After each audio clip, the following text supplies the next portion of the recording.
যখন আপনি শানের সালতে বিয়াদবি করে ফেলবেন, এক চুল পরিমাণও যদি বিয়াদবি হয়, আমার নবীকে আল্লাহ বলছেন হাবিব 70 বারও যদি ক্ষমা চান এখন আর ক্ষমা নাই।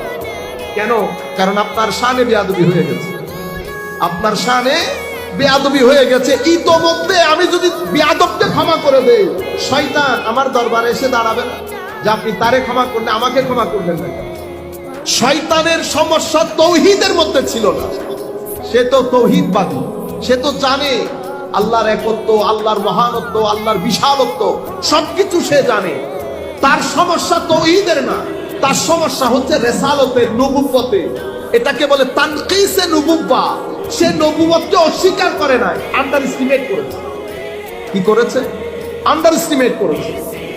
এক ভদ্রলোক আমাকে বলতেছেন, না এটা আল্লাহর আদেশ অমান্য করেছে, তো অনেকবার আদেশ মাইনে করে বাড়াই দিতে লিখবে এলো এলে তো ওনারা ব্যাকিং বাদ দেওয়ার এই আল্লাহ আরে বড় শতান বানাই। কারণ আমি তো আমাকে চিনি, জাহের বাদ দেনে আমি কিরকম।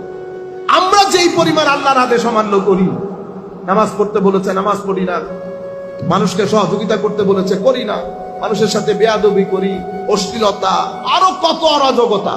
কিন্তু আমাদেরকে কি রজিম বলা হয়েছে? রজিম বলা হয়। শয়তান শুধু উসজুদু লি আদম লা আসজুদ, আদমকে সিজদা করো, করব না। এই করো করব নার মধ্যে শয়তান ফাইন্নাকা রাজিম, বের হও এখান থেকে।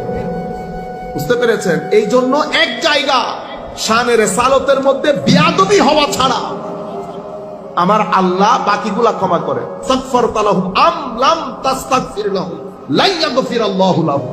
আপনি ক্ষমা চান আর ক্ষমা না চান, আমি অবশ্যই তাদেরকে ক্ষমা করব না। কখন?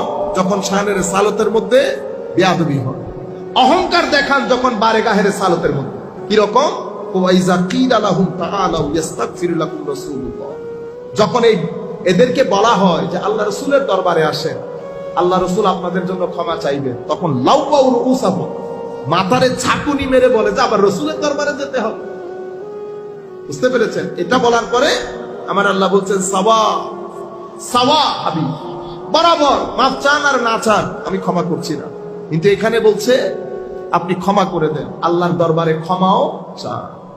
আমি মূল মেসেজ যেটা আপনাদেরকে দিতে চাচ্ছি, মাওলাই করিম যাকে যত বেশি গভীর করে সে তত বেশি চুপ হয়ে যায়, তত বেশি চুপ। তাকে আল্লাহ হিকমত দান করে, সেই বুঝে কোন জায়গায় কোন কথা কোন সময় বলতে হবে উনি বুঝেন। এবং উনার মাধ্যমে, ওই আল্লাহ ওয়ালার মাধ্যমে যেই হিকমত হয়ে যাবে সেটা লাখো আলেমের মাধ্যমে হবে না, একজনের মাধ্যমে যেটা হয়ে যাবে। আপনারা আপনাদের